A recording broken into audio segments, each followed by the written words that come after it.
Welcome to long-form content of Tech Bytes and News. This is a compilation on latest news and articles featured on Hacker News. You can find the original links of articles in the description. Please like and subscribe to support future content. Hope you enjoy.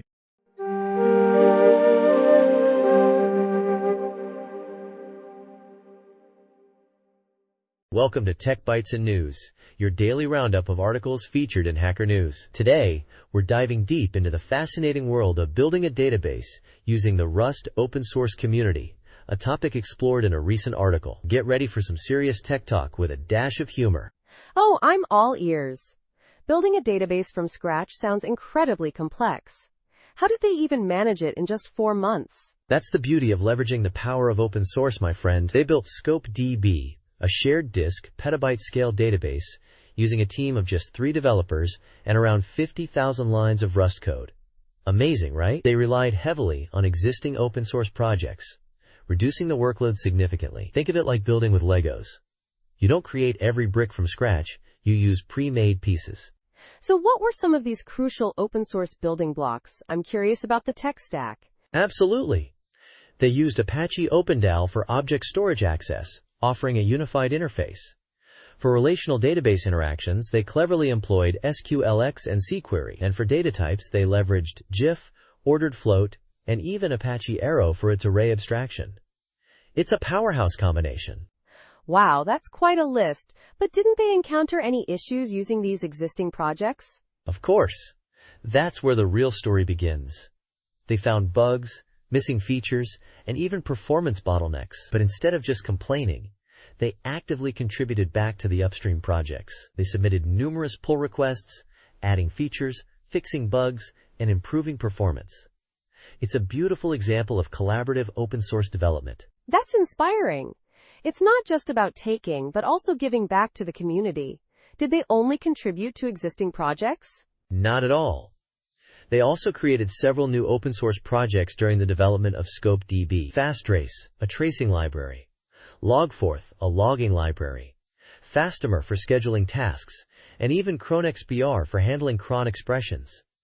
They even open-sourced ScopeDB's SDK. It's a testament to their commitment to open source. That's impressive. So they essentially built a whole ecosystem around their main project. But why open source some components and keep ScopeDB itself private? That's a great question.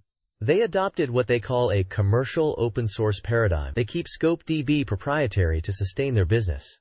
But they open sourced the supporting libraries and even created an open source twin, Morax, a message queue system with a similar architecture. This allows them to share their engineering experience and collaborate with the community without revealing their core product's secrets. That's a smart strategy. It's a win-win situation. They get community support and feedback while protecting their commercial interests. What's next for ScopeDB and this whole open source endeavor? They're working on improving performance, adding more features, and even providing an online service for free trials. They're truly committed to making ScopeDB a success and continuing to contribute to the Rust open source community. It's a fantastic story of collaboration, innovation, and the power of open source. A truly inspiring tale. Absolutely. This is a great example of how open source collaboration can lead to amazing results. Thanks for sharing this insightful story. My pleasure. And thank you for listening to Tech Bytes and News. We hope you enjoyed this deep dive into the world of Rust and open source database development. Until next time, stay curious and keep coding. Bye-bye. Welcome to Tech Bytes and News, your daily roundup of articles featured in Hacker News. Today, we're diving into a fascinating GitHub project, Ropey, a UTF-8 text rope for handling large texts. It's like a supercharged string, folks. A text rope? Sounds intriguing. Is it made of actual rope? I'm picturing a giant ball of twine holding my documents together. No actual twine involved, thankfully. It's a data structure. Think of it as a highly efficient way to manage and edit massive text files. Instead of one long string, it cleverly breaks the text into smaller, manageable chunks, making edits much faster, even on gigabytes of data. So, like a linked list, but for text? What's the advantage over a regular string? Exactly. Regular strings are great for small texts, but editing large ones becomes incredibly slow. Ropie's clever chunking allows for microsecond edits, even on huge files. Plus, it handles Unicode flawlessly, preventing those pesky UTF-8 encoding errors. Impressive. But are there any downsides? Nothing's perfect, right? You're right, nothing's perfect. Ropie isn't ideal for tiny texts. The overhead of managing chunks outweighs the benefits. Also, it's an in-memory structure, so it won't work with files larger than your available RAM. And, it uses some unsafe Rust code. Unsafe Rust? Whoa, that sounds a bit scary. Is it reliable? Yeah, that's a valid concern. The developers have been diligent in keeping the unsafe code compartmentalized and well-tested. They even encourage auditing and fuzzing to ensure its soundness. But, it's still unsafe Rust. It's a trade-off for performance. I see. So a performance boost at the cost of some risk. Interesting. What about the performance numbers? You mentioned some impressive speeds. Oh yeah, they've done some benchmarking. On a decent CPU, it can handle over 1.8 million small, incoherent insertions per second into a 100 megabytes file. Coherent insertions are even faster. Over 3.3 million. Plus, loading a file only adds about 10% memory overhead. Wow, that's blazing fast. So who would use something like this? Anyone working with large text files, really. Text editors, code editors, even specialized word processors could benefit immensely. Think about a scenario where you're editing a massive log file or a huge document. Ropie could make that process significantly smoother. It sounds like a game changer for applications dealing with substantial text data. I'm sold. Thanks for the rundown. My pleasure. And remember, folks, always check the documentation and consider the trade-offs before integrating any library into your project. But Ropie definitely seems like a powerful tool for the right job. That's all for Tech Bytes and News today. Have a great day and happy coding. Bye-bye. Welcome to Tech Bytes and News, your daily roundup of articles featured in Hacker News. Today we're diving headfirst into the wild world of modern JavaScript for Django developers. It's a jungle out there, but don't worry, we've got the machete. Ooh, a machete. I'm ready to hack through this JavaScript jungle. So what's the core problem this article tackles? Is it just Django developers struggling with JS or something more? Exactly. Many Django devs find the modern JavaScript ecosystem, with its NPM, Webpack, Babel, React, Vue, Angular, the whole shebang, utterly terrifying. It's like they've stumbled into a high-tech wizard's workshop and are completely overwhelmed. They understand Python and Django, but JavaScript feels like a different language altogether. The article aims to bridge that gap. I see. So it's not just about learning JavaScript, but about integrating it smoothly into existing Django projects. That's a huge challenge, right? Like trying to graft a new branch onto an ancient oak tree. Precisely. The article suggests a hybrid architecture as a solution. It's not a pure server-first or client-first approach, but a blend of both, taking the best of each world. It's like making a delicious fusion dish, combining the best elements of different cuisines. Interesting. And what about the tools themselves? The article mentions demystifying things like Yarn, Webpack, and Babel. Those sound like some serious sorcery. They are powerful tools. But the article emphasizes practical knowledge over complete masteries. It's about understanding enough to make informed choices and build a functional pipeline. Think of it as learning the basics of carpentry before tackling a cathedral. You don't need to be a master carpenter to build a decent bookshelf, right? So, the article walks you through setting up a JavaScript build pipeline within a Django project, using React and Vue as examples. Then it tackles real-world scenarios and common issues, offering solutions and code examples. Sounds pretty comprehensive. It is. And the best part? It even covers scenarios where you might not need JavaScript at all. It introduces Alpine.js and HTMX, lightweight frameworks that let you build modern websites without writing tons of JavaScript. It's like having a secret weapon, a ninja star in your arsenal. Wait, a ninja star? So you're saying we can avoid the JavaScript jungle altogether sometimes? That sounds almost too good to be true. Well, not entirely. It depends on the project's complexity. But having the option to use these low JavaScript frameworks is a game changer. It's about choosing the right tool for the job, not blindly embracing every shiny new JavaScript framework that comes along. It's about pragmatism, my friend. I see. So this article is essentially a survival guide for Django developers venturing into the JavaScript wilderness. It provides a structured path, equipping them with the knowledge and tools to navigate the complexities and build amazing web applications. Exactly. It's a practical, step-by-step guide that demystifies the process, making it less intimidating and more enjoyable. It's the guide I wish I had when I started, and it's broken down into manageable parts so you can tackle it at your own pace. Check out the link in the show notes for more details. Sounds fantastic. Thanks for breaking it down for us. This is definitely something our listeners need to check out. You're welcome. And that's all the time we have for today. Thanks for tuning in to Tech Bytes and News. We'll catch you next time with more exciting tech news. Goodbye. Bye-bye. Welcome to Tech Bytes and News, your daily roundup of articles featured in Hacker News. Today, we're diving into the surprisingly simple reason why the weak nuclear force is, well, weak and short-ranged. It's less about quantum weirdness and more about stiffness. Can you believe it? Stiffness? I'm intrigued. I always assumed it was all down to the mass of the W and Z bosons and some fancy quantum footwork. That's the common misconception, a fib, as the author calls it. A physics fib. It's true that the W and Z bosons have mass, and that the weak force is short range, but the mass doesn't cause the short range. It's the other way around, or rather, both are consequences of something more fundamental. So what's this fundamental thing? Is it some new particle we haven't discovered yet? Nope, no new particles. It's the stiffness of the W and Z fields themselves. Think of it like this. A stiff field resists being disturbed. Consistency. It takes more energy to make a stiff field deviate from its average value. This resistance limits how far the force's influence can reach. Okay, I'm following. Sort of. So, a stiff field means a short-range force. Got it. But how does that relate to the mass of the W and Z bosons? Excellent question. The stiffness of the field also affects how its waves behave.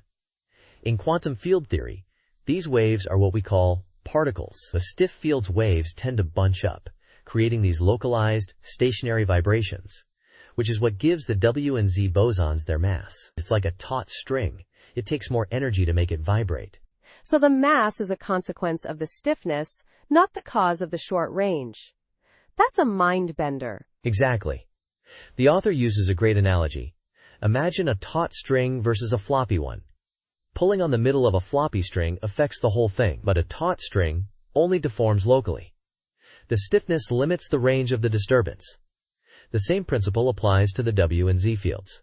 I see. That's a much more elegant explanation than the usual virtual particle mumbo-jumbo. So, no uncertainty principle needed? Nope. The short range is a purely classical effect, understandable even without quantum mechanics. The quantum aspect comes in when we talk about the particles themselves, the indivisible wave packets, and their mass, but not the range of the force. This completely changes my understanding of the weak force. It's so much clearer now. But what about the virtual particles? Aren't they a key part of the picture? The author argues that virtual particles are just a mathematical tool, a way of representing the field's shape. They're not actually little particles zipping around. Feynman diagrams are useful for calculations, but they can obscure the underlying physics. Interesting.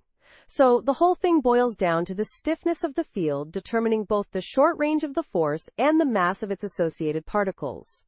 A remarkably simple explanation for something that seemed so complex. Precisely. It's a testament to the elegance of fundamental physics, and it highlights how easy it is to get caught up in the mathematical formalism and lose sight of the underlying physical intuition. Amazing, right? Absolutely. Thanks for shedding light on this. I'm definitely going to revisit this article and delve deeper into the mathematical details. You're very welcome. And that's all the time we have for today's Tech Bytes and News. Join us tomorrow for another fascinating exploration of the world of technology and science. Goodbye, everyone. Bye-bye. Welcome to Tech Bytes and News, your daily roundup of articles featured in Hacker News. Today, we're diving headfirst into a truly mind-bending achievement. A Lambda calculus interpreter squeezed into a mere 383 bytes. Incredible. Whoa, 383 bytes? That's smaller than most Hello World programs in other languages, right? What's the catch? Is it, like, incredibly limited? Well, there are a few limitations. It's a binary lambda calculus implementation, meaning programs are encoded as sequences of zeros and ones, and the 383-byte version has a limited displacement, restricting program size. But it still manages garbage collection, lazy lists, and tail recursion, all in under 400 bytes. Amazing! Lazy lists? In 383 bytes? That's insane. So how does it even work? Is it some kind of crazy bit manipulation trickery? Exactly. It reads the program and input from stdin, 1 bit at a time. The encoding is straightforward. 00 for abstraction, 01 for application, and 10 for variables using a variable length encoding. The interpreter uses a Church-Krivine-Tromp virtual machine. It's a beautiful piece of engineering. A Church-Krivine-Tromp VM. I've heard whispers of that. So what kind of programs can you actually run on this tiny thing? Surprisingly powerful ones. The article shows examples like an identity function, a bit inverter using the Y Combinator, and even a Hilbert space-filling curve generator. Now, they even have a metacircular evaluator written in BLC itself. Only 232 bits. That's meta. A metacircular evaluator in 232 bits? I'm speechless. That's almost philosophical. What about practical applications? Is this just a cool hack, or does it have any real-world uses? It's definitely cool, but there are potential uses. Imagine self-extracting archives where the interpreter is embedded in the compressed file itself, or embedded microprocessors, where code size is paramount. The author even suggests potential applications in compression formats, using lambda expressions to encode and generate data. It opens up some interesting possibilities. I see. So it's not just a theoretical exercise, it's a practical demonstration of how far you can push the boundaries of code density. But I'm a little skeptical about the claim that this tiny VM has capabilities the JVM lacks. Isn't that a bit of a stretch? You're right to be skeptical. It's a bold claim, and while the VM is incredibly compact and has some unique features due to its design, claiming it surpasses the JVM in capabilities is, a bit of an overstatement. The JVM has decades of development and a vast ecosystem behind it. But the sheer ingenuity of this 383-byte implementation is still remarkable. Absolutely. It's a testament to clever programming and a deep understanding of lambda calculus. This is fascinating stuff. Thanks for breaking it down for us. My pleasure. And that's all the time we have for today's Tech Bytes and News. Thanks for listening, and we'll see you next time. Goodbye. Bye-bye. Welcome to Tech Bytes and News, your daily roundup of articles featured in Hacker News. Today, we're diving headfirst into a juicy bit of news, the FDA's impending ban on red dye number 3. It's a roller coaster of regulatory action, potential health risks, and a dash of RFK Jr. Oh boy, here we go. I'm already picturing frantic food manufacturers scrambling to reformulate their recipes. What's the scoop? Is this a long overdue move, or is there more to it? Well, it's a bit of both, actually. The FDA's decision to ban red dye number 3, effective January 15, 2027, stems from concerns about its potential link to cancer. There's been research suggesting a correlation, and, the FDA's finally decided to act. It's been a long time coming. I see. Interesting. So this isn't some knee-jerk reaction? There's actual scientific backing to this, right? Precisely. The Bloomberg article cites studies linking red dye number 3 to cancer. It's not just some random scare tactic, and, get this, Robert F. Kennedy Jr. has been a vocal critic of this dye for years, highlighting these very concerns. Talk about a surprising alignment of interests. RFK Jr.? Wow, that's unexpected. I always thought he was more focused on, other things. But this adds a whole other layer to the story, doesn't it? Makes you wonder how much influence he might have had on this decision. Or maybe it's just a coincidence, right? That's a great point. It's certainly a fascinating coincidence, or perhaps more than a coincidence. It's hard to say definitively whether his advocacy directly influenced the FDA's decision, but it's undeniably a noteworthy factor in the timeline. The article mentions that Bloomberg had previously reported on the FDA's impending decision, so it wasn't entirely out of the blue. So what's the impact going to be? I mean, this dye is in tons of products, isn't it? Absolutely. Think of all the brightly colored cereals, candies, and even some medications that use red dye number 3. The article specifically mentions General Mills and Abbott as companies that might be affected. It's going to be a major shakeup for the food and pharmaceutical industries. Imagine all the reformulation and testing that will be required. It's a logistical nightmare. And what about the consumers? Are they going to notice a difference? Will things taste different? That's a great question. I imagine there will be some noticeable changes in the color and perhaps even the taste of certain products. It'll be interesting to see how companies adapt and whether consumers even notice or care. Maybe this will lead to a greater demand for natural food colorings. Who knows? It'll be a fascinating case study in consumer behavior and corporate adaptation.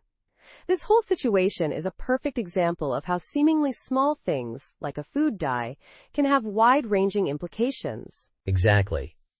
And that's all the time we have for today, folks. Thanks for tuning in to Tech Bytes and News. Remember to stay informed and keep those critical thinking skills sharp. Goodbye for now. Bye-bye. Welcome to Tech Bytes and News, your daily roundup of articles featured in Hacker News.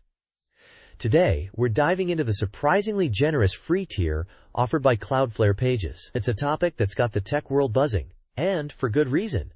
Unlimited bandwidth? Seriously. Yeah, it's mind-blowing. I mean, GitHub Pages, GitLab Pages, Netlify, they all have limits, usually around 100 gigabytes. Cloudflare just throws out an unlimited banner.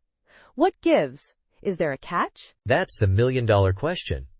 The author, Matt Sakier, points out that while there are limits on file size and number of files, the bandwidth is, officially, unlimited. He even jokes about not posting raw photo galleries to avoid any potential issues. Haha, I love that. So what are his theories? I'm guessing it's not pure altruism, right? Exactly. He suggests a few practical reasons. First, static websites are incredibly lightweight. His site, for example, is only about 2.2 megabytes. With Cloudflare's global network and caching, serving it up is a piece of cake. It's not exactly streaming Netflix, after all. Makes sense. So it's a low-cost operation for them. But there must be more to it than that. Absolutely. He argues that a fast and reliable internet benefits Cloudflare. More people using the internet means more companies needing their services, especially their security products. It's a clever flywheel effect. They're investing in the future of the internet and reaping the rewards. Ah, the long game. Smart. But he also mentions something about word-of-mouth marketing. Yes. By offering a generous free tier, they're creating positive brand awareness. People like Matt Sakier are writing articles about it, essentially doing free marketing for them. Plus, all those upgrade to pro buttons strategically placed throughout their interface, it's the freemium model in action. So it's a win-win-win? Users get free hosting, Cloudflare gets marketing and potential future customers, and the internet gets faster and more secure. Clever! But did he find any official statement from Cloudflare? No. He searched the documentation, press releases. Nothing. He even admits he doesn't know anyone at Cloudflare to get an official comment. He's relying on his intuition. And also, wisely, he's hedging his bets by hosting his site partially on GitHub. Good point. Diversification is key, especially in the tech world. So in conclusion, while Cloudflare's motives might be a mix of altruism and shrewd business strategy, the result is a fantastic free tier that benefits everyone. I'm definitely going to check it out. Exactly. And that's all the time we have for today's Tech Bytes and News. Thanks for tuning in, and we'll see you next time. Goodbye. Bye-bye. Welcome to Tech Bytes and News, your daily roundup of articles featured in Hacker News. Today, we're diving headfirst into the wonderfully weird world of FFmpeg, specifically the FFmpeg by Example website. It's a treasure trove of, well, examples. Think of it as the ultimate FFmpeg cookbook, but way cooler. Ooh, I'm already excited.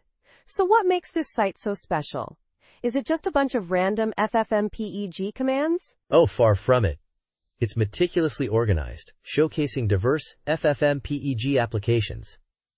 They've got everything from basic encoding tasks to mind-bending video effects. Think of it as a curated collection of the most creative and useful FFmpeg commands.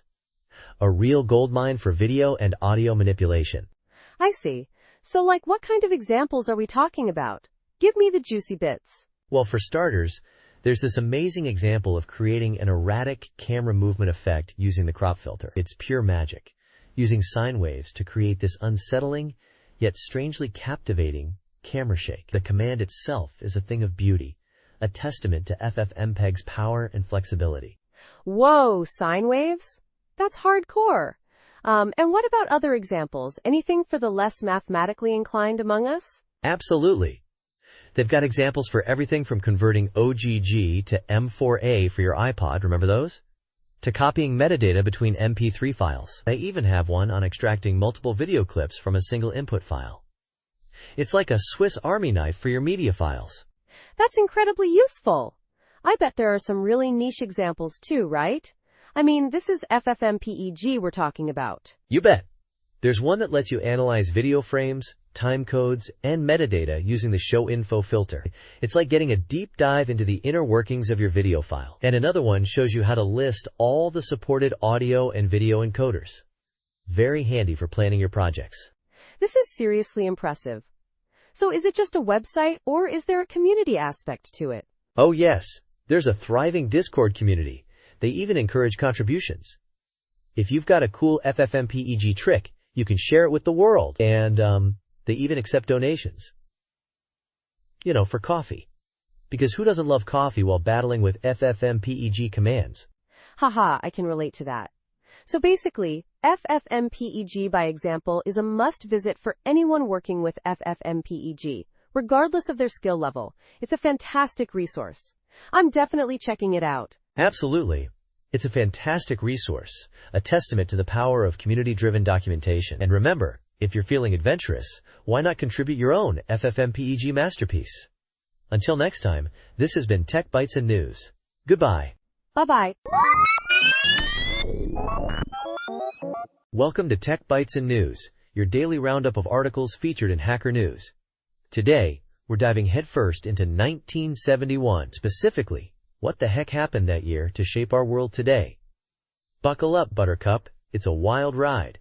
1971? Sounds vintage. What's the big deal? Was there, like, a really bad hair day for the entire planet? Oh, way more than bad hair. Think seismic shifts in the global economy, social upheaval, and the beginning of trends we're still grappling with today. We're talking the end of the Bretton Woods system. A massive change in the way money works globally. The what now system?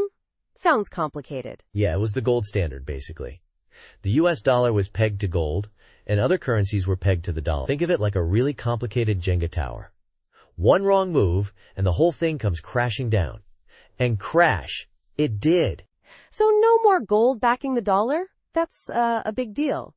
What were the consequences? Huge consequences. Inflation soared, wage stagnation began, and inequality started to widen. The charts on the site show this clearly. A dramatic increase in the Gini coefficient, indicating growing income disparity. Gini coefficient. Is that like a measure of how unevenly distributed the cake is? Exactly. A bigger number means a more uneven distribution of wealth. And 1971 was a turning point. We also see changes in things like home prices, the stock market, PE ratios went wild, and even savings rates. It all seems interconnected, you know? I see. Interesting. So it wasn't just about money, it was about everything else too? Like social changes? Absolutely. The site shows changes in social structures too. Look at the shifts in family structures, the rise in dual-income households, and even changes in meat consumption. It all paints a picture of a society undergoing massive transformation. Wow, it's almost like a domino effect. One thing changed, and then everything else followed. Did this have political consequences? Oh, absolutely. The political landscape shifted dramatically. The site highlights the growing political polarization, increased federal debt, and even changes in incarceration rates. It's a fascinating look at how economic shifts can have far-reaching political consequences. So basically, 1971 was a year of massive change, across the board.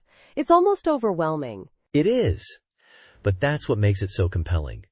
The site's images and data paint a vivid picture of a pivotal year, and the long-term consequences are still with us today. It's a reminder that seemingly small changes can have huge ripples across society.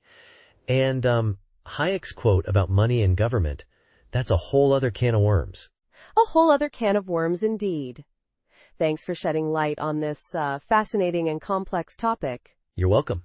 And that's all the time we have for today's Tech Bites and News. Join us next time for more deep dives into the fascinating world of history and technology. Goodbye, everyone. Bye-bye. Welcome to Tech Bites and News, your daily roundup of articles featured in Hacker News. Today, we're diving headfirst into the incredible world of Gaia, ESA's star mapping marvel. They've just finished scanning the entire sky. Whoa, that's a lot of stars. I mean, seriously, 2 billion stars and other objects? That's mind-blowing. What kind of tech are we talking about here? Oh, it's a beast. Think 3 trillion observations, folks. 3 trillion! And it's not just counting. Gaia's measuring positions, distances, and even the movements of these celestial bodies with incredible precision. It's got 938 million camera pixels. That's more pixels than I have brain cells trying to comprehend this. So how did they manage to do all this? Did they use some kind of super-duper space magic? Closer to super-duper engineering, my friend. It's been spinning with pinpoint accuracy for almost a decade, using about a dozen grams of cold gas a day to maintain its orientation. That's 55 kilograms of cold gas for 15,300 spacecraft pirouettes. Think of it as the most precise cosmic ballet ever performed. 15,000 pirouettes? That's, a lot of spinning. And all that data, 500 terabytes just for data release 4. How do they even handle that much information? That's where the ESA and the Gaia Data Processing and Analysis Consortium come in. They're the unsung heroes, processing the raw data, adding crucial contexts, and making it all usable for scientists. It's a monumental task, but the results are incredible. Incredible is an understatement. Over 13,000 scientific papers published based on Gaia's data, and the catalog has been accessed 580 million times. This thing is a scientific goldmine. Absolutely. And the best part? This isn't the end. 2 more massive data releases are coming. We're talking about a treasure trove of information that will keep astronomers busy for decades to come. Think of all the new discoveries we'll make about the Milky Way, about exoplanets, about everything. I'm already giddy with anticipation. So, what's the next step for Gaia? Will it just keep spinning until it runs out of fuel? Well, the fuel is almost gone, yes. But even when it's finished, the legacy of Gaia will continue for years and years. The data it has collected will keep inspiring new research and discoveries for generations.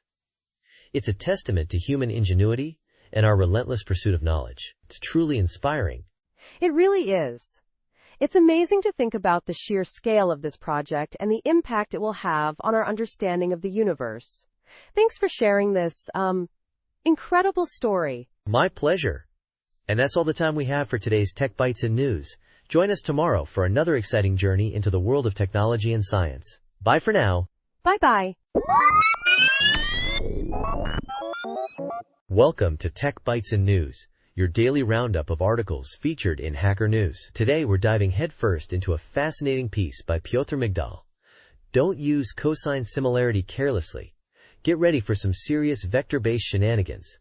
Oh boy, here we go. Cosine similarity sounds delightfully mathematical. But carelessly? What's the big deal? Exactly. It's like that Midas touch, but instead of gold, it's vectors. Migdal points out that while turning everything into vectors is incredibly useful, blindly using cosine similarity to compare those vectors is a recipe for disaster. It's all about the wrong kind of similarity. Wrong kind? Like matching questions to questions instead of questions to answers? I see. So it's not about the meaning, but superficial stuff like typos? Precisely. He uses the example of Python can make you rich versus Python can make you itch. Lexically similar, but semantically not so much. Cosine similarity might prioritize the lexical similarity, missing the actual meaning. Whoa, that's a pretty big deal. So what's the problem with cosine similarity itself? Is it inherently flawed? Not inherently flawed, but it's deceptively simple. It's a quick fix, like duct tape. It works sometimes, but often masks deeper issues. It gives you a number between -1 and 1. But that number doesn't inherently represent probability or any meaningful metric. It's a correlation, not a causation. Right, right. So it's the context that matters. Like, if you're training a model with cosine similarity, then it's fine.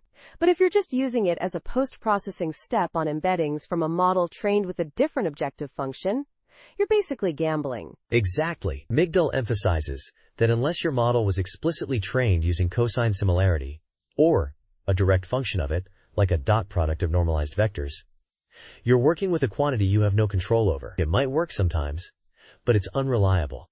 So what's the alternative?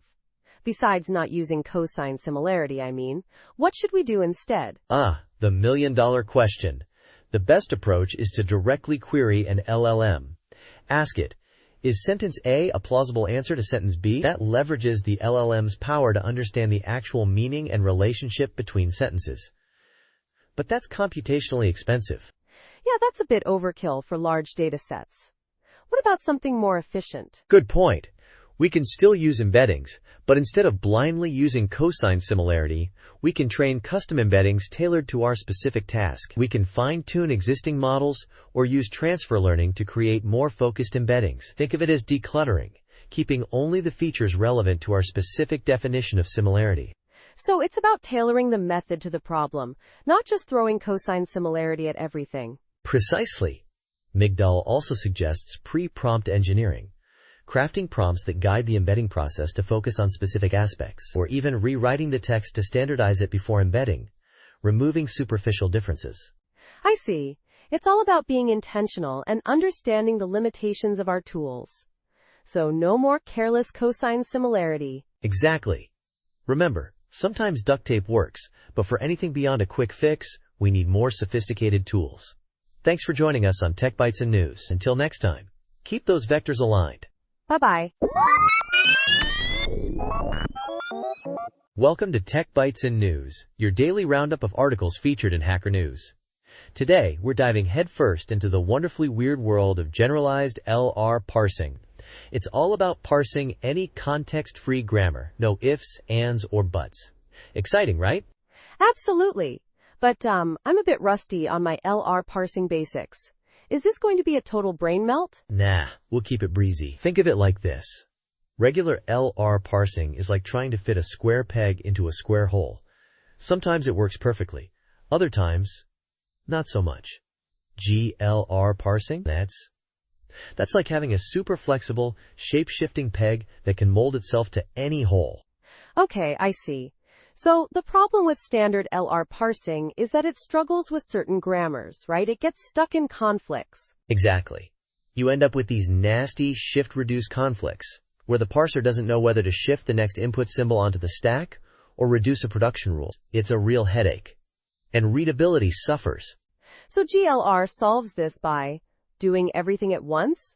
Parallel universes of parsing? Essentially, it explores all possible parsing paths simultaneously. It's like having multiple parser instances working in parallel, sharing resources to avoid an exponential explosion of work.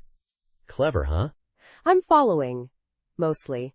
So how does it handle this parallel processing? Does it use, like, threads or something? It uses a clever tree-based data structure, a graph-structured stack, GSS, to share common parsing states. Imagine a tree where branches represent different parsing paths. It's all about efficient state sharing to save both memory and processing time. A tree-based data structure?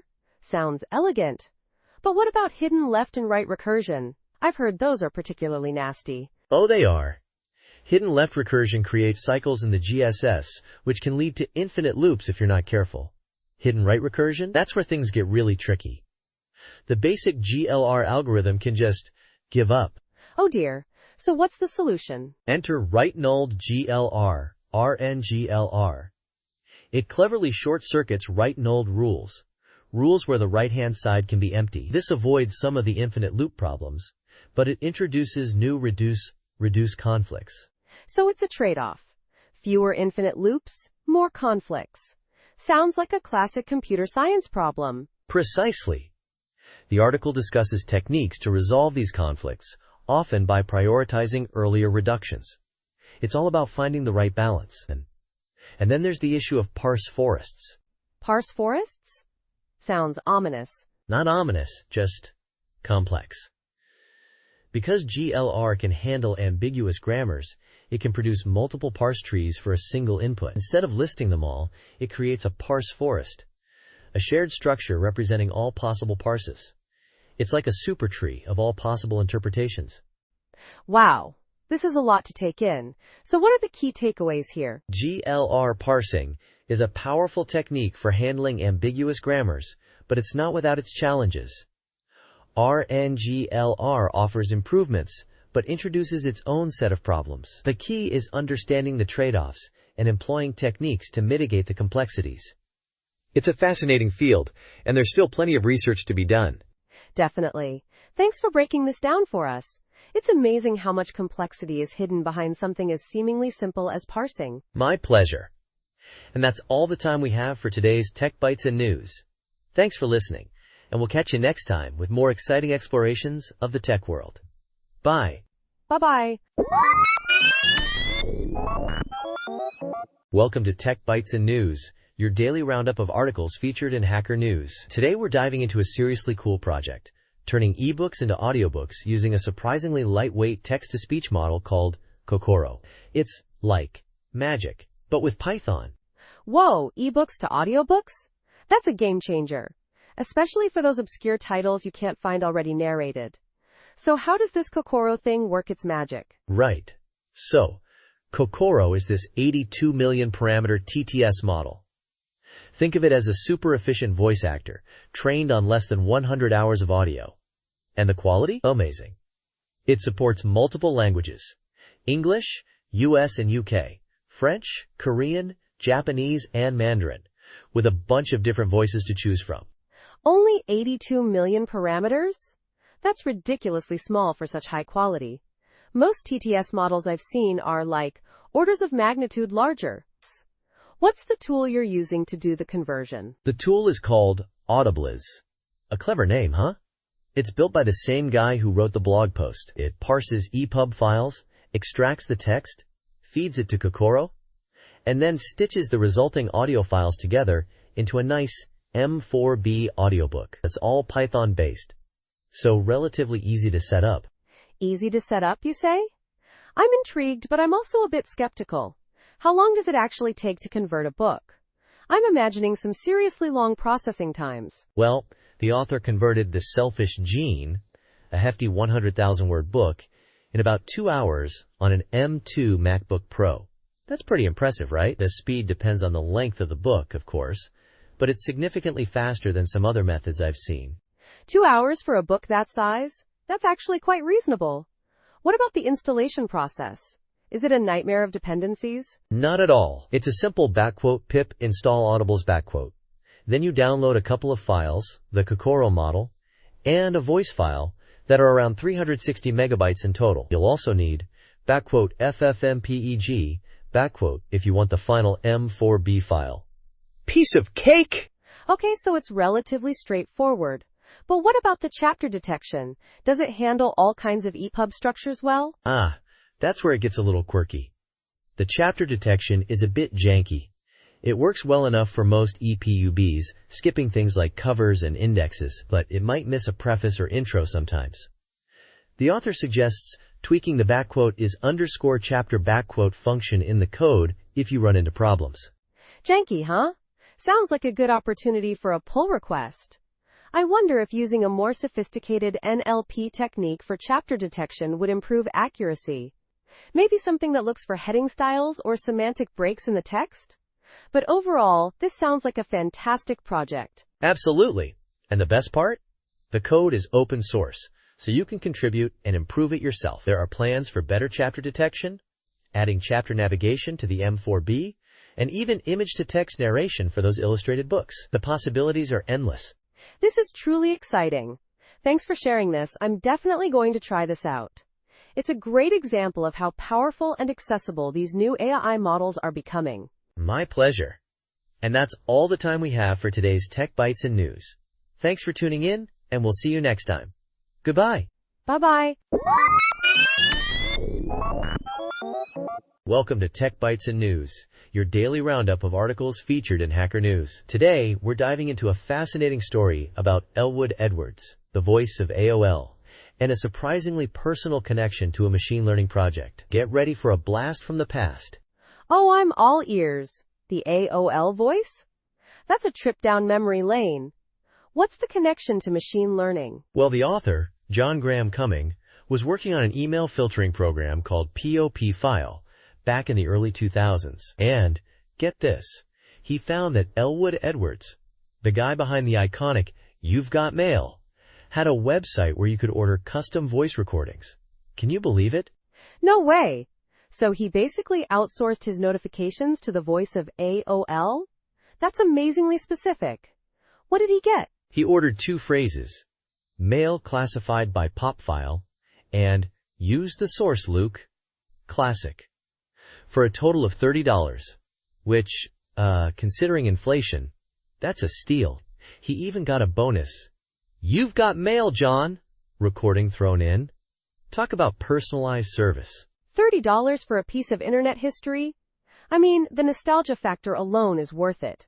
Did he keep the recordings? I need to hear this. Oh yeah, he posted links to the original WAV files on SoundCloud. I'm pretty sure they're still up. It's a fun little time capsule. The whole thing is just a charming anecdote about the intersection of early machine learning, the internet's past, and a surprisingly entrepreneurial voice actor. It's a beautiful thing. It really is. It's a great example of how even seemingly mundane things can have a rich history. And it makes me wonder what other unexpected collaborations we'll see in the future of AI and personalized content. Imagine what we could do today with those kinds of custom voice recordings. Exactly. The technology has advanced so much since then.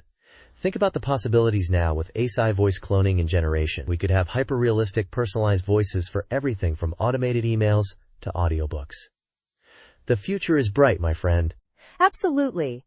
This blog post is a great reminder of how far we've come and how even seemingly small moments can have a lasting impact. Thanks for sharing this. My pleasure. And that's all the time we have for today's Tech Bytes and News. Thanks for tuning in, and we'll see you next time. Goodbye. Bye-bye. Welcome to Tech Bytes and News, your daily roundup of articles featured in Hacker News. Today, we're diving into a surprisingly insightful article. Take the pedals off the bike. It's about teaching kids to ride bikes, but it's got some broader life lessons too. Sounds intriguing. I've always struggled to teach my nephew to ride a bike. The usual method seems brutal. Lots of scraped knees, tears, and frustrated grown-ups. Exactly. The article describes the traditional method, running alongside, letting go, watching the inevitable crash. Repeat ad nauseum, but this author discovered a game changer. Oh yeah? Spill the beans. What's the secret? Take the pedals off. Seriously, it's counterintuitive, right? But the idea is to focus on balance first. You let the kids scoot along, getting a feel for how the bike handles without the added complexity of pedaling. So they just glide? That seems simple. Almost too simple. Is it really that effective? Apparently, yes. The author says once the kid masters coasting, adding the pedals back is a breeze. It's like breaking down a complex task into smaller, manageable steps. It's brilliant. I see. So it's about mastering the fundamental skill balance before tackling the secondary skill of pedaling. Makes perfect sense. But the article also mentions something about gyroscopic effects. I'm a bit fuzzy on the physics there. Yeah, the author initially tried to explain it with gyroscopic effects, but then admitted he's not a physics expert, and the initial explanation might have been a bit off. The main point is that speed equals stability, something kids often don't intuitively grasp. Right, the fear of speed is a big hurdle. This method seems to address that beautifully. It's a clever workaround. But the real takeaway for me isn't just about bikes. It's about problem solving. Precisely. The author concludes by saying he now applies this take the pedals off philosophy to other challenges. It's about simplifying complex problems, breaking them down into smaller, less intimidating parts. It's a powerful metaphor for tackling any kind of challenge, really. It's a really elegant solution, and it's amazing how something so simple can be so effective. I'm definitely trying this with my nephew. Thanks for sharing. My pleasure. And that's all the time we have for today's Tech Bytes and News. Thanks for listening. And remember, sometimes the best way to conquer a challenge is to take the pedals off. Goodbye. Bye-bye. Welcome to Tech Bytes and News, your daily roundup of articles featured in Hacker News. Today, we're diving headfirst into the fascinating world of homomorphic encryption, specifically Apple's implementation in iOS 18. Get ready for some seriously geeky goodness. Ooh, homomorphic encryption. Sounds intense. I'm all ears, or rather, all speakers. What's the big picture here? Why is Apple using this? Basically, Apple wants magical image search in photos, right? Find all your dog pictures instantly. But they also want to keep your data private. The classic dilemma. Right, the privacy versus functionality tug of war. So how does homomorphic encryption solve this? It's like magic. They create these embedding vectors, numerical representations of image concepts. Think of it as a super high-dimensional space, where each dimension measures something like dog-likeness or wild-likeness. So a wolf would be high on both axes? I see. But how does encryption fit in? Exactly.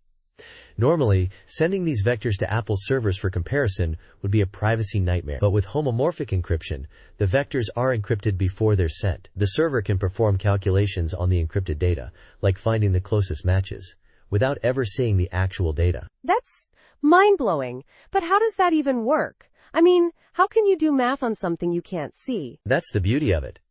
It's all about special mathematical operations. Think of homomorphic addition. EP plus EQ equals EP plus Q. You add two encrypted values, and the result is the encryption of their sum. Same with multiplication. The server can perform these operations blindly, without knowing the underlying values. So the server does the heavy lifting but stays completely in the dark about the actual content? Amazing! But there are limitations, right? It's not perfect magic. You're spot on. It's not fully homomorphic encryption. That would be ideal, but it's too slow. Apple uses somewhat homomorphic encryption, which has limitations on the number of operations you can perform before the encryption breaks down. Think of it as a noise budget. Each operation adds noise, and eventually, the noise overwhelms the signal. So it's a trade-off between privacy and performance. Clever. What about other privacy concerns? The article mentions other leaks besides the embedding vector itself, right? Absolutely. They also address leaks related to which cluster the query falls into and the metadata retrieval. To mitigate these, they use techniques like differential privacy and a clever anonymization network. They even send fake queries to throw off potential attackers. So it's a layered approach to privacy. Impressive. But the author mentions some skepticism, particularly about the anonymization network. Is that a valid concern? Yes. The author points out that even with the anonymization network, there's still a theoretical risk of collusion between the parties involved. It's a valid point, highlighting the inherent complexities of achieving perfect privacy in a distributed system. It's not a flaw in the homomorphic encryption itself, but rather a limitation of the overall system design. So the system isn't foolproof, but it's a significant step forward. It's a fascinating blend of cryptography and practical engineering trade-offs. Precisely. It's a testament to Apple's commitment to privacy, even if it's not perfect, and the whole thing is just incredibly cool from a technical standpoint. It's a glimpse into the future of privacy-preserving computation. It's pretty exciting stuff. Definitely. Thanks for breaking this down. I feel much more informed now. It's a complex topic, but you made it surprisingly accessible. My pleasure. And that's all the time we have for today's Tech Bytes and News. Thanks for listening, and we'll catch you next time. Goodbye. Bye-bye. Welcome to Tech Bytes and News, your daily roundup of articles featured in Hacker News. Today, we're diving headfirst into the slightly soggy world of the German economy. Apparently, it's had a bit of a hiccup. A hiccup? Sounds more like a full-blown sneeze, judging by the headline. German economy contracts 0.2% in 2024 in second consecutive annual slowdown. Ouch. Ouch is right. 2 years in a row of shrinking GDP. That's not just a stumble. That's a full-on faceplant into a plate of spatzel. According to Der Status, the German Statistics Office, the contraction was 0.2% in 2024. Which, while not catastrophic, is still pretty bleak. So what's the culprit? Is it the beer shortage? I've heard whispers. Haha, I wish. No, it seems to be a cocktail of factors. High energy costs, a persistent housing crisis, they're struggling to build enough homes, and intense competition, especially from China's auto industry, are all playing a role. Ruth Brand from DeStatus even mentioned cyclical and structural pressures. Sounds ominous, doesn't it? Cyclical and structural pressures. Sounds like a villain's backstory in a Bond film. But seriously, the auto industry struggling with the EV transition? That's a big deal, right? I mean, Germany's known for its cars. Absolutely. It's a major blow. They're not only facing the technological shift to electric vehicles, but also stiff competition from Chinese manufacturers. It's a perfect storm. Or should I say, a perfect economic downpour? Right. And the construction sector is also suffering? What's going on there? Yeah, the housing crisis is a long-standing problem, exacerbated by higher interest rates and construction costs. It's a vicious cycle. Not enough housing, increased demand, higher prices. You get the picture. It's impacting the overall economy significantly. So what's the outlook? Is there any hope for a German economic renaissance? Well, the IFO Institute, a leading German economic think tank, isn't exactly brimming with optimism. They're predicting stagnation in 2025 unless some serious economic policy reforms are implemented. They even mention the risk of manufacturing companies relocating abroad. Yikes. I see. So it's not all doom and gloom, but it's certainly not a beer garden party either. They need some serious policy changes to turn things around. Exactly. The IFO Institute suggests that with the right policies, Germany could see up to 1% growth in 2025. But without intervention, it could be a long, slow climb out of this economic trough. It's a situation that requires careful attention and strategic action. It'll be interesting to see how things unfold. Thanks for breaking down this rather complex situation for us. My pleasure. And that's all the time we have for today's Tech Bytes and News. Thanks for listening, and we'll catch you next time. Goodbye. Bye-bye. Welcome to Tech Bytes and News, your daily roundup of articles featured in Hacker News. Today, we're diving deep into the testing strategy behind RQ Lite, a distributed relational database. It's a fascinating case study in how to build robust software, especially considering it's been running for over 10 years with fewer than 10 production panics. Amazing, right? Absolutely. I've always been curious about how they manage testing in a distributed system like that. So what's the core of their approach? The secret sauce is the testing pyramid. They prioritize unit tests. A whopping 27,000 lines of code out of a 75,000-line project. That's a significant investment. This ensures they catch issues early and quickly. They even use testability as a design principle. If something's hard to unit test, it probably needs redesign. That's a really interesting design philosophy.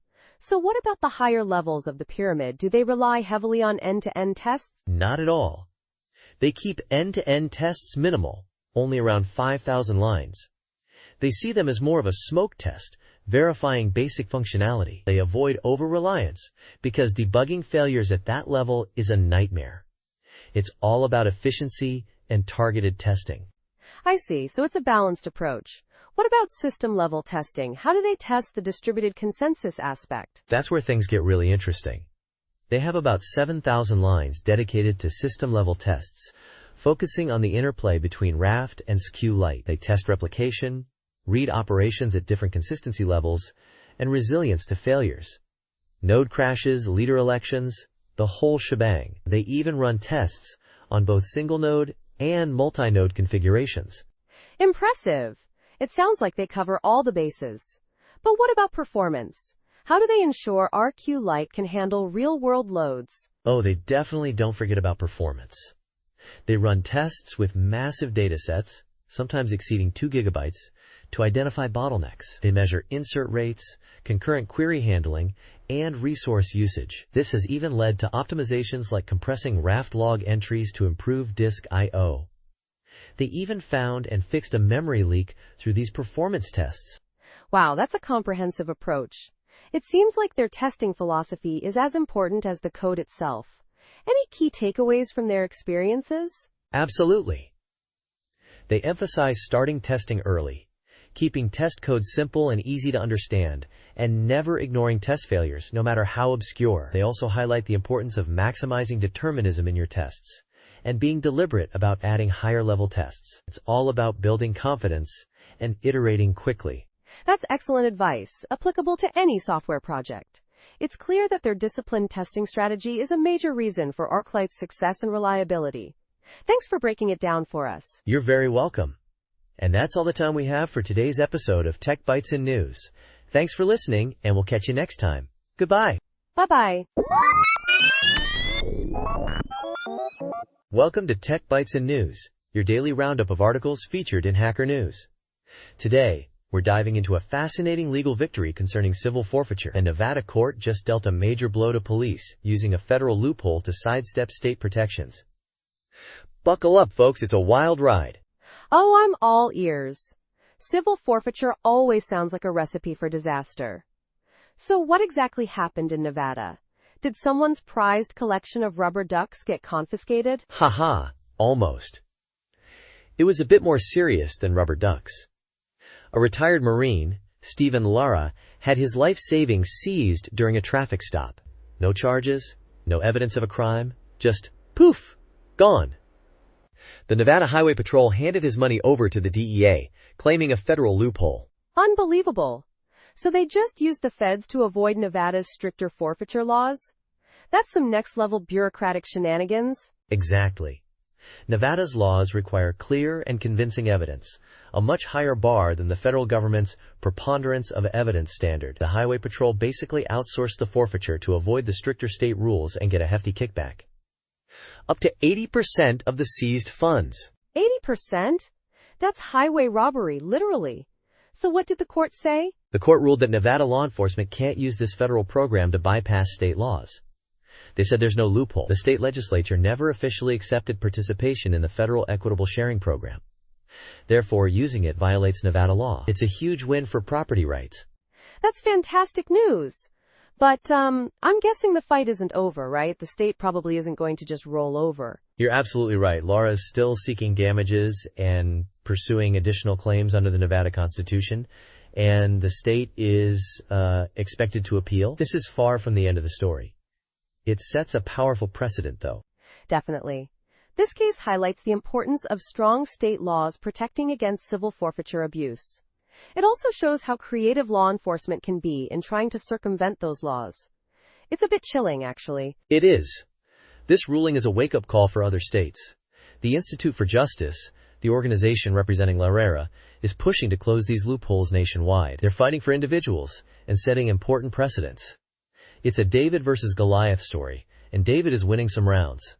I'm glad to hear it. This is a really important issue. It affects everyone, not just those who have had their property seized. It's about protecting our rights and ensuring accountability. Thanks for shedding light on this case. My pleasure. And a big thank you to our listeners for tuning in to Tech Bytes and News.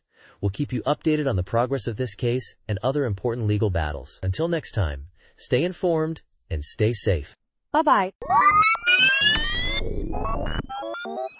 Welcome to Tech Bytes and News, your daily roundup of articles featured in Hacker News. Today, we're diving into a truly dazzling project, a retro-inspired, blink-and-light-enhanced NAS server. It's all about bringing back that glorious, nostalgic glow of old mainframes, but with a modern twist. Get ready to be amazed! Whoa, blinkin' lights? Sounds intense. Is this some kind of high-powered, energy-guzzling monstrosity? I'm picturing something straight out of a 1980s sci-fi movie. Not at all. It's surprisingly efficient. The whole setup, including the Raspberry Pi 4, sips a mere 6.5 watts. The magic lies in the design. Thin, black PCBs with 128 reverse LEDs shining through. Think elegant, not extravagant. So it's all about aesthetics then? A pretty face on a powerful machine? What's the technical side of this beauty? Oh, there's plenty of tech. The author cleverly uses a PIC16F1782 microcontroller. A bit of a throwback, but perfect for this project. He had a pile of them lying around, which is always a good starting point for a project, right? He even explains how he avoids using through-hole components for a cleaner look. Clever, but 128 LEDs, that's a lot of pins. How does he manage that with a limited number of GPIOs on the PIC? Excellent question. He uses 74 HC595 shift registers to expand the output capabilities. A simple, cost-effective solution. Those chips are only 9 cents each. He could have used a 44-pin PIC, but where's the fun in that? It's all about the challenge. I see. So it's a combination of clever resource management and a dash of retro gaming spirit. But how does the whole thing actually work? I'm curious about the control mechanism. Ah, yes. The control is via a serial port. He uses an FT232RL adapter to connect to a Raspberry Pi USB port. The communication protocol is quite elegant. "AX-RI equals ZZZZ," where AX is the board address, RI is the register, and ZZZZ is the 16-bit data, so you can control each LED individually, creating various patterns. That's incredibly detailed control. And what happens if there's no serial data? Does it just sit there, dark and lifeless? Not at all. After a 30-second timeout, it switches to a random pattern, using the board's address to create unique displays for each panel. It's a nice touch, adding a bit of unpredictable flair. So it's not just static lights, it's a dynamic display. Very cool. But what about the cost? I'm guessing this wasn't a cheap project. Surprisingly, the manufacturing cost of 5 panels was only around $119. The author initially planned to sell them, but decided to share the design for free, along with the schematic, PCB files, and C code on OSHW Lab. He even included an STM32 version of the PCB, though he admits he didn't build it himself. A truly generous gesture. That's amazing. Open source hardware at its finest. It's a testament to the power of community and sharing knowledge. This project is not only technically impressive, but also a great example of collaborative innovation. I'm definitely inspired to try this myself. Absolutely. It's a fantastic blend of hardware and software, nostalgia, and innovation. And the best part? It's all about the blinking lights. Thanks for joining us on Tech Bytes and News. We hope you enjoyed this deep dive into the world of retro-inspired server bling. Have a great day. And don't forget to check out the links in the show notes. Bye-bye. Welcome to Tech Bytes and News, your daily roundup of articles featured in Hacker News. Today we're diving headfirst into the surprisingly fascinating world of soil and how we might just save it, and ourselves, with coal. Prepare for a mind bend. Coal? Seriously? I thought coal was, the enemy of the planet. What's the deal? That's the juicy part. The article talks about soil degradation. We're losing topsoil at an alarming rate, 57 billion metric tons in the U.S. Central Plains alone now. And that's a huge GE problem for food security, climate change, you name it. Yeah, I get that. Soil is, like, the foundation of everything. But coal? Explain yourself. Okay, so the article highlights biochar, this charcoal-like stuff made from organic waste. It's amazing for soil health, improves fertility, water retention, even helps fight pathogens. But it's expensive, around $2,500 a ton. Ouch. That's a lot of money to sprinkle on your garden. So what's the coal connection? Researchers at the University of Wyoming are looking at coal char, basically, a similar product made from coal. It has many of the same benefits as biochar, but coal is much cheaper, around $200 a ton. Whoa! That's a game changer. But isn't burning coal a major contributor to climate change? Exactly. But we're not burning it.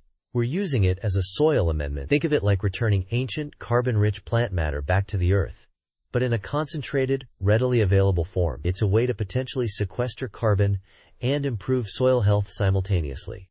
So we're taking something bad and turning it into something good? That's hongwa. Actually pretty clever. But there must be downsides, right? I mean, coal is still coal. Absolutely. The article points out that not all biochar is created equal, and the same applies to coal char. The quality depends on the source material, and there's definitely more research needed to fully understand the long-term effects. There are potential issues with heavy metal contamination, for instance. Right, so it's not a magic bullet, but a potentially powerful tool. It's a bit like recycling, but for the planet's dirt. Precisely. And the article emphasizes the urgency of the situation. We're abusing our soil in so many ways. Monocropping, excessive fertilizers, pesticides, key AFOs. The list goes on. We need solutions. and coal char might be part of that solution. It's a wild idea, but it makes sense. A cheap, readily available way to fight soil degradation and potentially even help with climate change? Sign me up. After more research, of course. Exactly. More research is crucial, but the potential benefits are too significant to ignore. This is a story that deserves more attention, and we'll keep our ears to the ground for further developments. Thanks for joining us on Tech Bytes and News. Until next time, keep your eyes on the soil, and maybe, just maybe, on some coal char. Bye-bye. Welcome to Tech Bytes and News, your daily roundup of articles featured in Hacker News. Today, we're diving headfirst into a fascinating discovery. A new molecule that naturally boosts fat metabolism. It's like science just unlocked a cheat code for our bodies, right? Whoa, a cheat code for metabolism? I'm all ears. So, what's this magical molecule all about? It's called BAMCY, and it's a real game changer.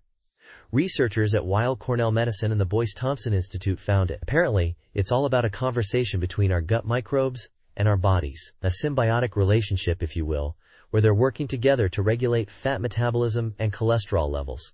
Pretty cool, huh? Symbiotic relationship. Sounds like a peaceful coexistence. But how does it actually work? Is it like a tug of war between good and bad bacteria? Not exactly a tug of war. More like a sophisticated balancing act. See, gut bacteria modify bile acids, which usually signal the body to reduce bile production. But BAMCY, this newly discovered molecule, does the opposite. It's produced by our intestinal cells and inhibits the signal, promoting bile production, which helps boost that fat metabolism. It's a beautiful feedback loop. So the gut bacteria try to slow down bile production, and our bodies counter that with BAMCY to keep things in check. Clever! But how did they even discover this molecule? They used a technique called untargeted metabolomics. Basically, a superpowered analysis to identify all the molecules produced by mice with and without gut microbes. By comparing the two, they pinpointed BAMCY as a key player produced by the mice, but only when those helpful gut microbes were present. It's like finding a hidden message in a complex code. That's incredibly detailed work. So what are the implications? Is this the miracle cure for obesity we've all been waiting for? Well, not quite a miracle cure, but definitely promising. The study showed that boosting BAMCY levels reduced fat accumulation in the liver in their preclinical model. Plus, increasing dietary fiber also seemed to boost BAMCY production. It's all about that delicate balance, you know? And, importantly, they found BAMCY in human blood samples too, suggesting this mechanism might work in humans as well. Dietary fiber, huh? So eating more veggies might actually help our bodies produce this fat-busting molecule? That's a pretty exciting takeaway. But what about potential downsides? Are there any risks associated with manipulating this system? That's a great question. It's still early days, and more research is needed to fully understand the long-term effects and potential risks. But the initial findings are undeniably exciting. It opens up avenues for new treatments for metabolic disorders like fatty liver disease and high cholesterol. It's a whole new area of research, and I'm personally very excited to see what comes next. Absolutely. This is a significant breakthrough. It highlights the importance of the gut microbiome and its intricate interaction with our overall health. It's not just about the bacteria themselves, but also about the molecules they influence our bodies to produce. Precisely. And this study provides a fantastic roadmap for future research into how the gut microbiota impacts various diseases, from inflammation to cancer. It's a whole new world of possibilities. Thanks for joining us on Tech Bytes and News. We hope you enjoyed this deep dive into the fascinating world of BAMCY and fat metabolism. Until next time, stay curious. Bye-bye. Welcome to Tech Bytes and News, your daily roundup of articles featured in Hacker News. Today, we're diving into Piper, a Python library that makes concurrent programming a breeze. It's like magic, but with less rabbits and more, well, faster data processing. Exciting, right? Absolutely. I've been looking for a way to simplify my ETL processes, and this sounds promising. What's the core idea behind Piper? At its heart, Piper uses a functional programming approach to handle concurrent and parallel data processing. Think of it as a sophisticated pipeline. You feed in your data, and Piper, with its elegant API, processes it efficiently using threads, multiprocessing, or async operations, all seamlessly integrated. Seamlessly integrated? That sounds almost too good to be true. How does it handle the complexities of concurrency, like race conditions and memory leaks? That's the beauty of it. Piper abstracts away all that messy stuff. It handles the heavy lifting for you, ensuring your code is safe and efficient. No more wrestling with low-level details. You just define your data transformations. So you're saying I can just define my functions, and Piper will magically handle the concurrency? What about the actual implementation? Precisely. You use the !task decorator to turn your functions into pipeline stages. You chain these stages together using the pipe operator, just like in Unix. It's incredibly intuitive. Under the hood, it uses queues and workers to manage the flow of data between stages, optimizing for different types of tasks. Okay, I'm following. But how does it handle different types of tasks? Async, synchronous, CPU-bound, I/O-bound. That's the clever part. You can mix and match. If a task is async, Piper uses !asyncio. If it's CPU-bound, it uses multiprocessing days. If it's synchronous iodine monoxide bound, it uses threads, all within the same pipeline. It automatically chooses the best execution method for each task. That's impressive. So it's not just about concurrency. It's also about choosing the right concurrency model for the job. But what about installation? Is it a hassle? Not at all. It's a simple !pip install Python Piper . And the best part? It's pure Python with zero dependencies. Lightweight and efficient. Zero dependencies? That's a huge plus. It sounds like Piper is a game changer for anyone working with large datasets and needing efficient concurrent processing. One quick question though. The documentation mentions using !branch equals true in some examples. What's that about? Yes. The !branch equals true parameter in the !task decorator is used to create a branching pipeline. This is useful when you need to process data in parallel from a single source. It's a powerful feature for handling scenarios where you need to split the workload. Think of it as creating multiple parallel pipelines from a single input stream. I see. Interesting. So it's not just a simple linear pipeline, but it can handle more complex workflows. This is really exciting stuff. Thanks for the breakdown. My pleasure. Piper truly simplifies concurrent programming in Python. Go check out the documentation and examples on their GitHub page. You won't regret it. And that's all the time we have for today's Tech Bytes and News. Thanks for listening, and we'll catch you next time. Goodbye. Bye-bye. Welcome to Tech Bytes and News, your daily roundup of articles featured in Hacker News. Today, we're diving into a fascinating piece about the surprising trend of techies embracing homeschooling. It's a bit of a head-scratcher, isn't it? Absolutely. The author, a homeschooling veteran, points out the irony.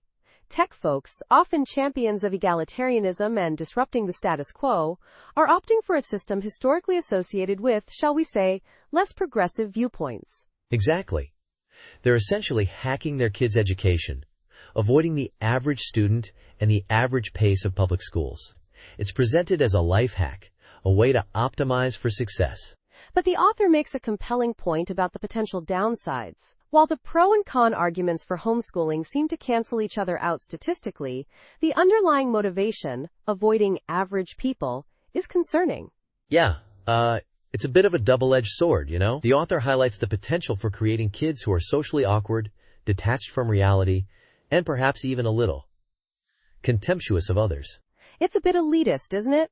These are people who often champion disrupting systems, yet they're creating a system that isolates their children from the very diversity and challenges that might foster resilience and empathy. I see your point. It's like they're building their own little optimized bubbles, but what happens when those kids step outside the bubble? The author's personal experience, being a successful homeschooler but still struggling with social anxieties, is a powerful anecdote.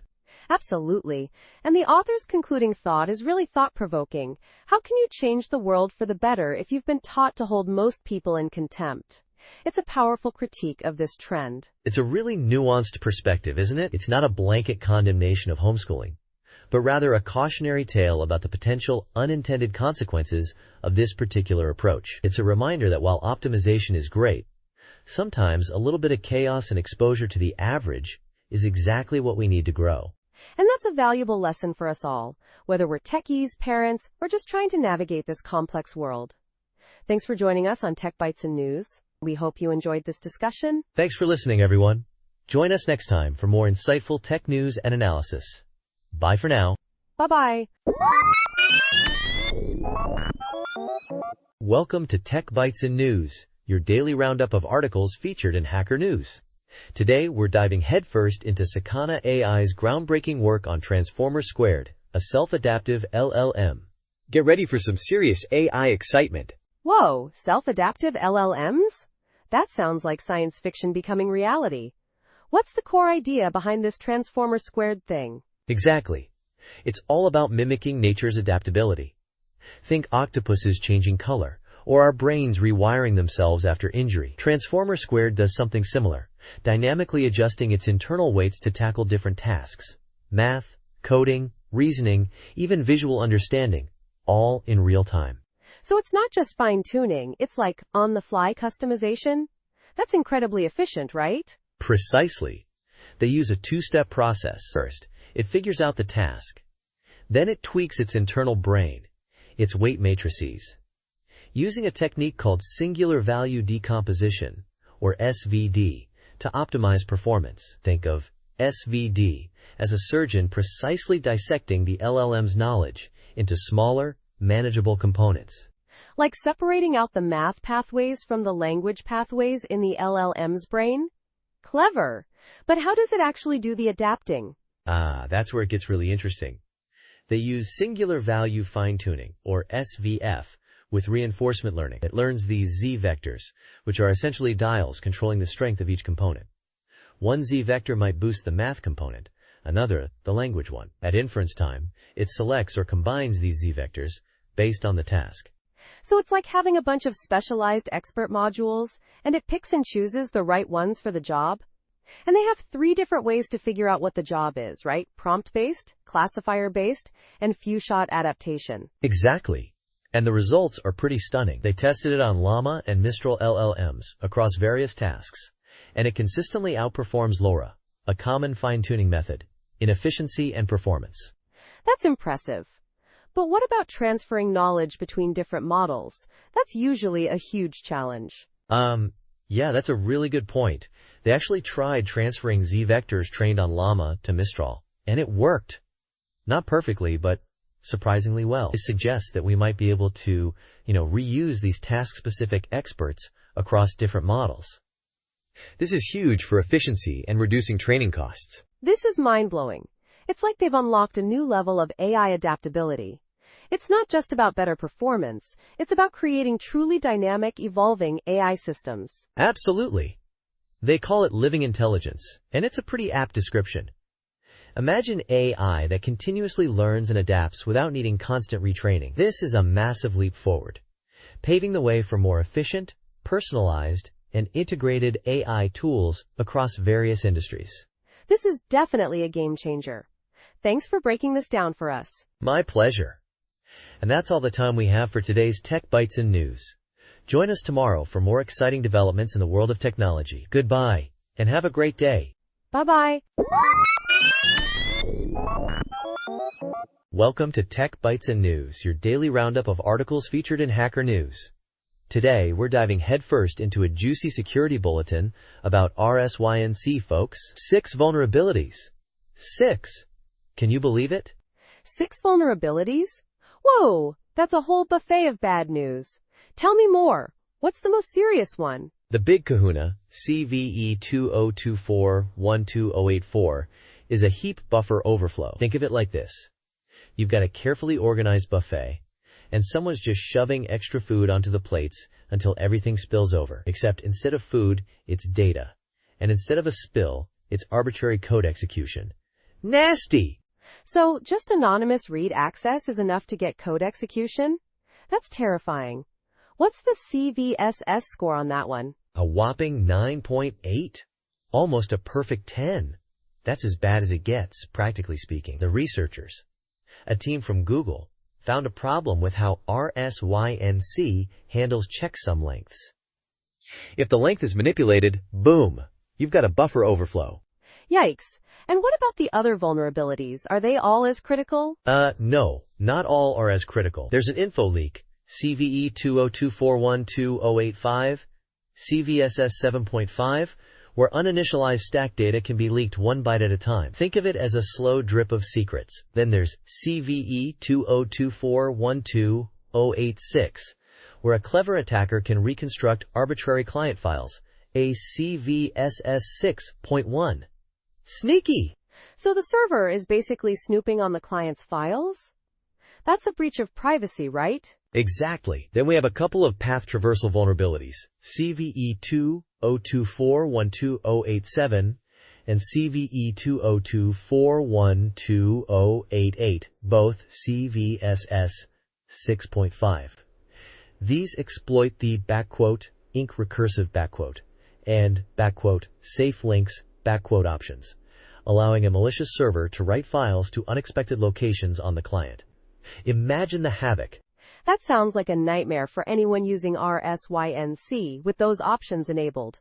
What's the last one? The final one, CVE 202412747, is a race condition involving symbolic links. It's a CVSS 5.6, so less critical than the others, but still a problem. Basically, a carefully timed attack could exploit the way RSYNC handles symbolic links to potentially leak information or escalate privileges.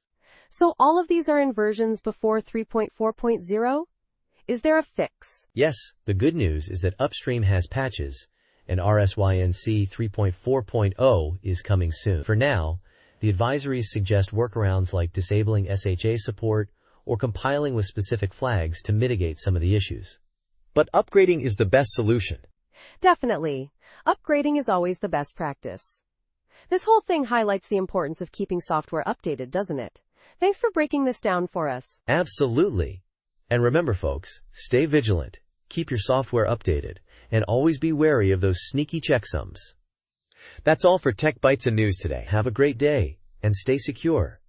Goodbye. Bye-bye. Welcome to Tech Bytes and News, your daily roundup of articles featured in Hacker News. Today, we're diving headfirst into the wonderfully weird world of Cosmos Keyboard, a truly customizable keyboard design experience. It's like, seriously amazing. Whoa, customizable keyboards? I'm in. So what's the big deal about Cosmos? Is it just another keyboard configurator? Oh, it's way more than that. Think of it as a fully fledged design platform. You start by scanning your hand, with your phone, to get a perfectly ergonomic fit. Then, you get to go absolutely wild with the customization. Scan my hand? Sounds a little futuristic, but I'm intrigued. What kind of customization are we talking about? Well, everything. Trackballs, trackpads, encoders, OLED displays, you name it. We're talking MX, chalk, ALP switches, practically any keycap you can imagine. 7 different microcontrollers to choose from. It's a total mix and match extravaganza. 7 microcontrollers? Okay, that's definitely not your average keyboard. What about the actual case design? 3 case types, split or unibody. Tons of options. And the best part? Cosmos catches design errors before you even print it. It automatically fixes common modeling problems. No more frustrating failed prints. That's incredibly convenient. I've had my share of failed 3D prints. So what if I want something truly unique, like a custom thumb cluster? Cosmos has you covered. There's a custom thumbs mode where you can drag and drop keys and trackballs to your heart's content. And get this, it even adapts to your choice of keycaps, ensuring a consistent curvature no matter what artisan keycaps you use. Artisan keycaps? This is getting seriously out of hand in a good way. What about RGB and hot swap? First-class support for Amoeba King PCBs for per-key RGB and hot swap sockets. But even if you're on a budget, there are built-in hot swap and PCB-less options. I thought of everything. This is insane. What about if I'm not a CAD expert? Even better, you can export your design as STLs for 3D printing or step files for CAD modification. If you're not a CAD whiz, just hand it off to your friendly neighborhood CAD guru. I see. Interesting. So it's open source? Mostly. 95% of the code is open source because they believe everyone deserves access to technology that prevents typing pain. The other 5%, that's for the pro features, which add extra cosmetic options and helps keep the project sustainable. That's a pretty cool approach. So where can I get my hands on this Cosmos? You can check out the beta right now. And if you're coming from a Dactyl generator, this is a huge upgrade, trust me. It's changing a lot, but it'll give you a much better Dactyl-like case and microcontroller holder. Go check it out. And that's all the time we have for today's Tech Bytes and News. Bye, everyone. Bye-bye. Welcome to Tech Bytes and News, your daily roundup of articles featured in Hacker News. Today, we're diving headfirst into the fascinating world of all-optical AI and its potential to revolutionize nonlinear math. Get ready for some serious mind-bending tech. Whoa, all optical AI? That sounds like something straight out of a sci-fi movie. What's the big deal? Exactly. The big deal is speed, my friend. Think about a standard digital camera. It takes around 20 milliseconds just to convert photons to electrical signals. This MIT team figured, why bother with that conversion? Why not process the photons directly? So they're processing light itself? That's elegant and incredibly fast, I imagine. Incredibly fast is an understatement. They achieved a latency of 410 picoseconds. That's 58 times faster than a standard 4 GHz CPU for their specific neural network. Think about the implications for real-time applications. Whoa! But neural networks aren't just simple addition, are they? They deal with matrices and nonlinear functions, right? How does light handle that? That's the clever part. They use Mach-Zehnder interferometers, basically, programmable beam splitters, for the linear matrix operations. It's all about manipulating the light's properties, like polarization and phase. But the nonlinear part, that's where it gets really interesting. Interesting how? I'm all ears. They cleverly integrated electronics and optics. A tiny bit of the optical signal is siphoned off to a photodiode to measure the optical power. This measurement then modulates the rest of the optical signal, effectively implementing the nonlinear thresholding function. It's a beautiful blend of two worlds. So they're using light to control light based on measurements from a photodiode. That's brilliant. But the article mentions limitations, right? ChatGPT-4 has 1 trillion parameters, and this chip only handles 132. You're right to point that out. It's a significant limitation. But the researchers aren't aiming for ChatGPT-level complexity yet. They're focusing on applications where low latency is paramount, like real-time LiDAR processing for self-driving cars or next-generation automotive vision systems. Smaller, faster models are still incredibly useful. I see. So it's a trade-off between complexity and speed. It's not about replacing all AI, but creating highly specialized, incredibly fast AI for specific tasks. That makes sense. What about scalability? Can they make larger chips? Absolutely. They used standard CMOS processes, meaning scaling up should be relatively straightforward. They can create multi-chip systems to build bigger networks. It's a promising avenue for the future of photonic chips. This is truly amazing. It seems like we're on the verge of a new era in computing. The speed improvements alone are mind-boggling. Indeed. It's exciting to think about the possibilities. From self-driving cars to revolutionary medical imaging, the potential applications of this all-optical AI are vast and incredibly promising. Thanks for joining us on Tech Bytes and News. We'll catch you next time with more exciting tech news. Goodbye. Bye-bye. Welcome to Tech Bytes and News, your daily roundup of articles featured in Hacker News. Today, we're diving into a seriously cool project. Customism, an assembler for custom instruction sets. Think of it as the ultimate Lego set for building your own tiny computer languages. Whoa, that sounds awesome. So you can basically define your own instructions, right? Like instead of ADD, you could have SUM, or even MEGA_ADD, if you're feeling particularly verbose. Exactly. You're getting it. You define the instructions, their opcodes, and how they manipulate data. It's incredibly powerful for testing virtual machines, FPGA designs, even retro gaming. Retro gaming, how does that work? Well, imagine you're building an emulator for the NES. With customism, you could define the NES instruction set and then assemble your game code directly into NES bytecode. No more relying on intermediate languages. That's mind-blowing. So it's written in Rust, right? I see that mentioned. Is that a significant choice? Absolutely. Rust's memory safety features are crucial here. We're dealing with low-level stuff, and the last thing you want is a memory leak crashing your custom virtual machine. Plus, Rust's performance is top-notch. I see. So how easy is it to actually use? I mean, is it just a command line tool, or is there a web interface? Both. There's a command line interface for those who prefer the terminal, but there's also a web-based version. You can try it directly in your browser. It's super convenient for quick tests. That's really well thought out. What about documentation? Is it easy to get started? Yeah, there's a wiki with a how-to guide, a changelog, and detailed documentation. And you can even check out the command line help for a quick overview of the options. It's pretty comprehensive. And I noticed it's got a pretty healthy number of stars on GitHub. Over 800, right? That speaks volumes about its popularity and usefulness. You bet. It's a testament to how useful this tool is for anyone working with custom instruction sets. Plus, the community seems pretty active, with several contributors listed. It's a really collaborative project. So if I wanted to contribute, what would be the best way to get involved? Well, you could check out the open issues on GitHub. They're a great starting point to see what needs attention. Or, if you're feeling adventurous, you could always dive into the code itself and see if you can improve it. The project uses Rust, so familiarity with that would be a plus. I see. Interesting. Got it. This sounds like a fantastic project for anyone interested in low-level programming, compiler design, or even just messing around with virtual machines. It's got a lot of potential. Absolutely. It's a really impressive piece of software. And remember, you can check out the web version, the GitHub repo, and all the resources mentioned. Thanks for joining us on Tech Bytes and News. Have a great day. Bye-bye.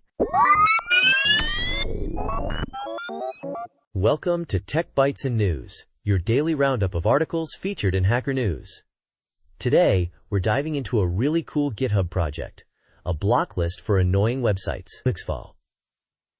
It's called Bad Website Block List, and it's designed to clean up your search results. Ooh, sounds exciting. So this isn't just another, run-of-the-mill block list? What makes this one special? Exactly. This one targets spam and misleading websites. Think AI-generated fluff pieces, those low-effort spam sites, and those ads disguised as actual information. It's all about improving search result quality. Imagine a world without those clickbait articles promising miracle cures or get-rich-quick schemes.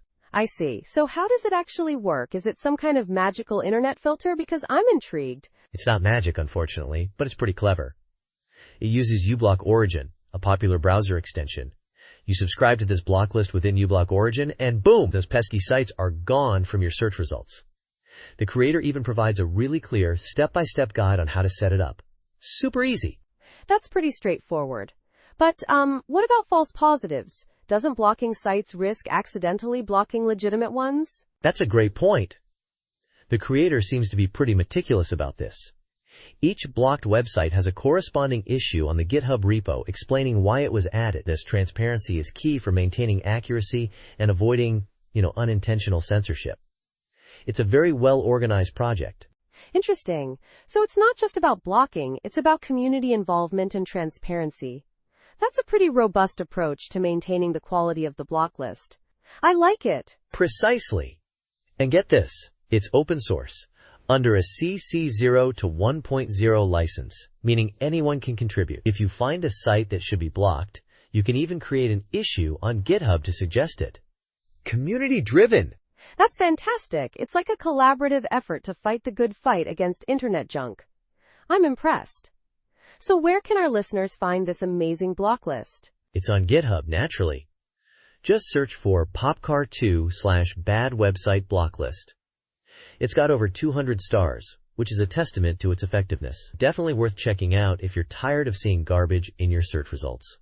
Absolutely. Thanks for highlighting this essential tool for a cleaner internet experience. I'm definitely adding it to my browser. My pleasure. And that's it for today's episode of Tech Bytes and News. Thanks for listening, and we'll catch you next time. Goodbye. Bye-bye. Welcome to Tech Bytes and News, your daily roundup of articles featured in Hacker News. Today, we're diving headfirst into Google's latest workspace shakeup, a price hike, but with a surprisingly generous AI sweetener. Exciting, right? A price hike and AI? Sounds like a classic bait and switch, but I'm intrigued. What's the deal? Exactly. So Google's making all those fancy AI features in Gmail, Docs, Sheets, the whole workspace shebang, free for business customers. Think email summaries, AI-powered spreadsheet designs, even automated meeting note takers. It's like having a personal digital assistant for your entire workday. Pretty slick, huh? Sounds amazing, but there's always a catch, right? A free lunch is never truly free. You got it. The catch is a slight price increase across all workspace plans. About $2 more per user per month. So, while the AI features are now included, the base price is going up from $12 to $14. It's a calculated move, really. A calculated move? I'm curious. Why would they do that? Isn't that counterintuitive? That's where it gets interesting. Google's betting that the value of these AI features outweighs the price increase. They're essentially saying, hey, you were paying extra for this anyway, now it's included, and we're only slightly raising the base price. It's a smart strategy to get more people using the whole system, you know? I see. So they're aiming for broader adoption, hoping that increased usage will justify the price hike in the long run. It's a gamble, but a potentially lucrative one, especially considering the competition with Microsoft and OpenAI. Precisely. And it's not just a gamble. They're also highlighting their vertical integration. They're saying they've got the most comprehensive AI suite out there, and now everyone can access it without the extra cost barrier. They're betting on the power of their Gemini AI, which can do everything from basic chatbot stuff to complex information retrieval across your entire workspace. That's a compelling argument. But isn't Microsoft doing something similar with Copilot? Aren't they also integrating AI into their 365 suite? Absolutely. Microsoft announced a similar move last November, making Copilot Pro features part of the standard Microsoft 365 subscription. However, it seems Google is taking a more comprehensive approach, making AI features available across all workspace apps from the get-go. Microsoft's rollout seems a bit more staggered. So it's a race to the AI-powered future of office productivity. Interesting times. It'll be fascinating to see how this plays out. Absolutely. This is a major shift in the B2B AI landscape, and it's going to be a wild ride. Thanks for joining us on Tech Bytes and News. We'll be back tomorrow with more tech news, so stay tuned. Goodbye. Bye-bye. Welcome to Tech Bytes and News, your daily roundup of articles featured in Hacker News. Today, we're diving into the fascinating world of reversible computing, a field poised to revolutionize energy efficiency in the tech world. It's wild! Whoa, reversible computing? Sounds like something out of a sci-fi novel. What's the big deal? The big deal, my friend, is energy. Traditional computing, as we know it, is hitting a wall. Moore's law is slowing down, and Kumi's law, the energy efficiency improvement, is following suit. We're running out of steam, literally. So how does reversible computing solve this? Is it some kind of magic? Not magic, but pretty darn close. It's based on Landauer's principle. Erasing information costs energy. Reversible computing avoids this by, well, reversing the computation. Think of it like a perfectly elastic collision. No energy is lost. Okay, I'm following. Sort of. So instead of just discarding information, you reuse it? But doesn't that mean you need a ton of memory? That was the initial hurdle. But Charles Bennett, building on Landauer's work, found a clever workaround. Decomputation. You reverse the computation after you're done with it, effectively reclaiming the energy. It's brilliant! Brilliant indeed. So this isn't just theoretical anymore, right? There's actually a company working on this? Absolutely.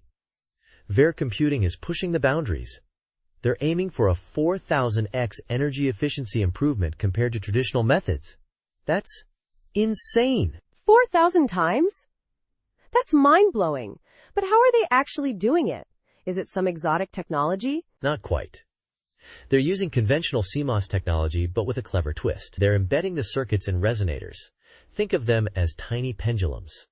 To recover the energy during the decomputation phase, it's all about adiabatic switching, slowly ramping up and down the voltage instead of abrupt changes.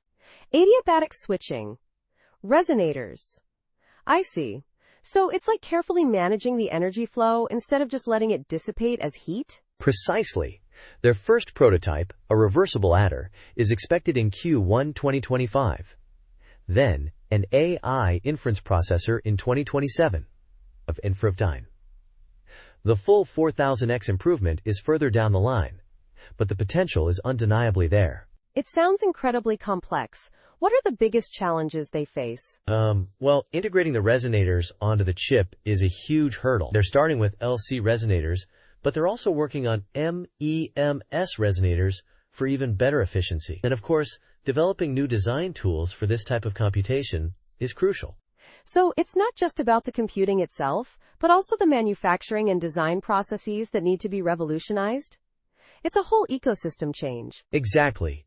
It's a monumental undertaking, but the potential payoff, a world with drastically more energy-efficient computing, is worth the effort. It's a game changer.